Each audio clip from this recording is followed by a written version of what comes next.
9살이 되었을 때 5줄 못 읽는 아이가 없도록. 안녕하세요. 문해력을 책임지는 남자 문책남 박작가입니다. 제가 며칠 전에 책을 읽다 발견했는데요. 로봇 증후군이라는 용어가 있더라고요. 이게 뭐냐면 책을 읽을 때 이해는 못한 채로 로봇처럼 문장을 읽기만 하는 상태를 의미한대요. 눈으로 문장을 쫓아가지만 머릿속에선 한 문장도 이해를 못하고 있는 상태인 거죠. 혹시 우리 아이도? 문해력에 대한 인식은 환경 오염에 대한 사람들의 인식과 되게 비슷하거든요.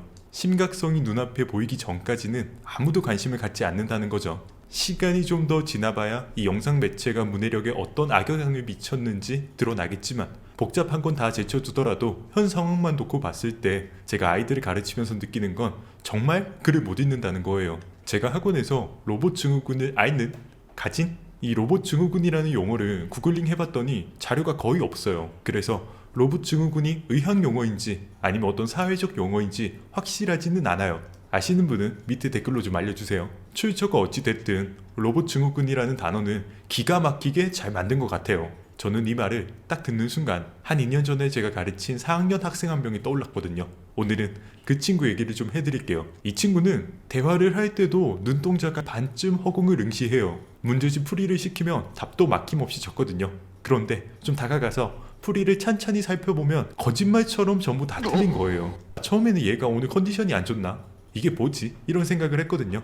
그런데 이게 하루 이틀 일도 아니고 계속해서 그러는 거예요. 더는 안 되겠다 싶어서 하루는 제가 꾸치꾸치 좀 캐물어 봤어요. 그랬더니 문제는 이해도 하나도 못했더라고요. 그런데 모른다고 얘기를 안 했던 거죠. 모르는데 모른다고 말하지 않고 이해가 안 된 채로 계속 자신만의 학습을 해왔던 거죠. 수학 문제를 풀 때 이건 거의 찍다시피 해온 거거든요. 그런데 이 친구한테는 이게 전혀 이상한 상황이 아니더라는 거죠. 지금 와서 생각해보면 로봇 증후군의 대표적인 예시였던 것 같아요. 혹시 우리 애가 학원에서 이러는 거 아닌지 우리 부모님들께서는 진지하게 관심을 가져주실 필요가 있어요. 제가 좀 이상하게 느꼈던 건 모른다고 하면 될 텐데 그렇게 말하지를 않더라는 거예요. 모른다고 하면 제가 화내는 것도 아니고 진짜 화 안 내요. 옆에 있던 친구들이 대단히 똑똑해서 질문하기 부끄러운 분위기도 아니었거든요. 그런데도 이 친구는 매번 자기 식대로 해석을 해버리는 거예요. 또 그걸 전혀 이상하다고 생각하지 않는 것 같더라고요. 선생님 입장에서는 이런 부류의 학생이 사실 가장 가르치기 힘들거든요.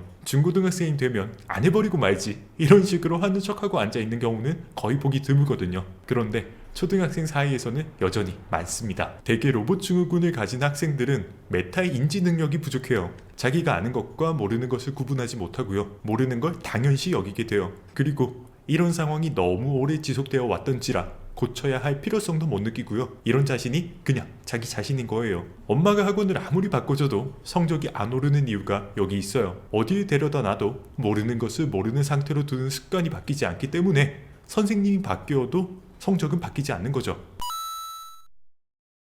그럼 지금부터 왜 이런 로봇 증후군이 생기는지에 관해서 알아보도록 할게요. 다시 한번 언급하지만 로봇 증후군이라는 용어가 의학 용어인지 아닌지 저로서는 알 수 없기 때문에 지금부터 말씀드리는 로봇 증후군의 원인도 전혀 의학적인 설명은 아니에요. 제가 현장에서 느낀 토대로 이렇더라는 거죠. 아이가 로봇 증후군을 가지게 된 가장 큰 원인은 평소 엄마의 교육에 있었는데요. 엄마가 바로 답정너라는 거예요. 이 아이들의 공통점은 자기 의견이 없었어요. 친구들이랑 노는 것만 봐도 친구가 하자는 대로 하고 거기에 불만을 갖지 않아요. 이런 류의 성격을 가지고 있으면 친구 입장에서는 무척 편하거든요. 자기 말 잘 들어주죠. 공감력이 되게 높은 것처럼 비춰질 수 있어요. 그런데 실상 이런 친구들은 억압되어서 자란 경우가 굉장히 많아요. 어디에 억압을 받았냐? 자기 표현에 대한 억압을 자주 받은 거죠. 이런 학생이 엄마랑 학원에 상담 올 때 보잖아요. 저는 학생한테 물어보거든요. 수학 좋아해? 진도는 어디까지 나갔어? 누구한테 배웠어? 이렇게 물어보면 학생이 한두 마디 하자마자 엄마가 불쑥 끼어들어서 엄마 식대로 다 얘기해버려요. 물론 엄마 마음도 이해하죠. 아이가 설명을 제대로 못할까봐 나서서 설명해 주려는 마음 왜 모르겠어요. 그런데 그게 아이한테 좋은 건 절대 아니에요. 안타까운 게 엄마가 말을 가로채가도 아이는 원래 그랬던 것처럼 입 다물고 가만히 앉아 있어요. 어차피 내가 말해도 엄마 마음대로 다 할 건데 이런 느낌 뭔지 알죠? 딱 그래요. 보통 이런 엄마들이 집에서 더욱 답정너예요. 엄마 말이 다 맞고 너는 아직 어려서 잘 모르는 거야. 그러니까 시키는 대로 하면 돼. 이런 환경 속에서 자란 아이는 비판 의식도 없고 거절도 잘 못해요. 좋은 게 좋은 거라고 공부할 때도 이해가 되면 하고 안 되면 안 해버리는 습관을 가지고 있어요. 이 영상을 보시는 엄마들은 절대 그렇게 하시면 안 된다고 부탁드리고 싶어요.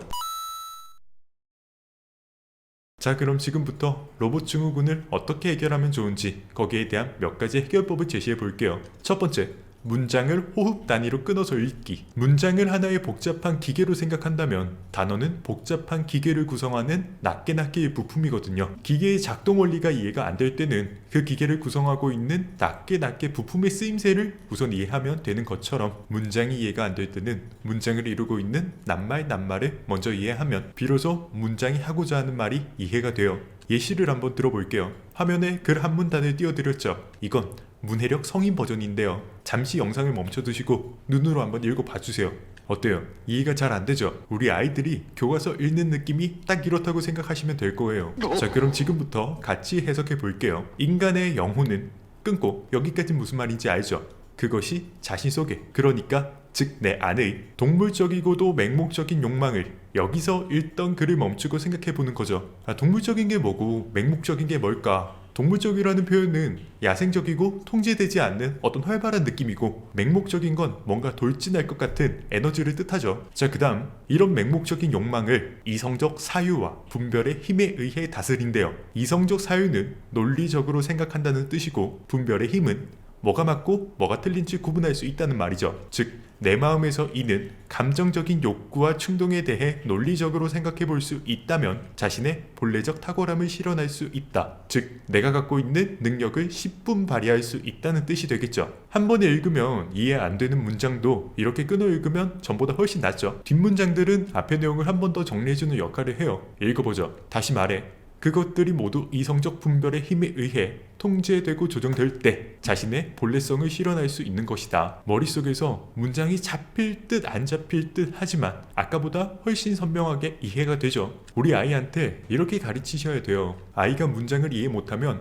단어 끊어서 뭘 알고 뭘 모르는지 물어봐 주세요. 그리고 모르는 것들만 엄마가 채워서 이해할 수 있도록 도와주세요. 무엇보다 여기에는 많은 인내심이 요구된다는 게 한 가지 단점이라면 단점이에요. 두 번째, 이해 안 되는 문장은 소리 내서 읽기. 이건 정말 강추. 제가 시를 읽을 때 많이 사용하는 방법인데요. 시에 적힌 표현들이 되게 비유적이라서 어려운 단어가 굉장히 많죠. 읽어도 이게 무슨 말인지 모를 때가 정말 많거든요. 그럴 때마다 저는 작은 소리라도 내서 글귀를 속삭여봐요. 한두 번 이렇게 하다 보면 시의 이미지가 머릿속에서 그려질 때가 분명히 있거든요. 단지 소리 내는 것만으로도 문장을 이해하는데 도움이 많이 돼요. 아이들이 국어 교과서를 이해하지 못한다고 하면 소리내 읽는 법을 연습시켜주세요.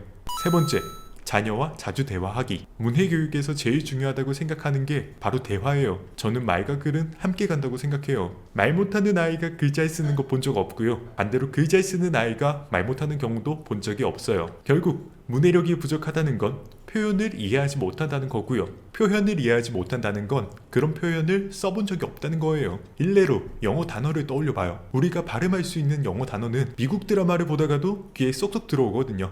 반면에 귀에 잘 안 들리는 영어 단어는 대부분 다 우리가 발음을 해본 적 없는 단어들이죠. 그러니까 잘 이해하는 아이로 키우고 싶으시다면 잘 표현할 수 있는 아이로 키우시는 게 중요해요. 그러려면 아이가 좀 답답하게 말해도 기다려 주시고요. 아이가 좀 엉뚱한 소리를 해도 아이가 표현할 수 있는 자유를 주셔야 돼요. 자신만의 의견을 갖도록 해야 비판의식도 생기고요. 그 비판의식이 학습 능력으로 연결되거든요. 아이가 어리다고 네 의견이 자꾸만 틀렸다고 말하는 것보다 더 나쁜 교육은 없는 것 같아요. 자, 이렇게 해서 오늘은 로봇 증후군이 뭔지, 로봇 증후군이 왜 학습 능력을 떨어뜨리는지, 또 어떻게 고칠 수 있는지까지 알아봤어요. 대한민국 아이들이 잘 읽고 잘 쓰는 날이 올 때까지 9살 백권 프로젝트는 계속 이어져요. 영상이 유익했다면 구독과 좋아요 꼭 부탁드려요. 안녕.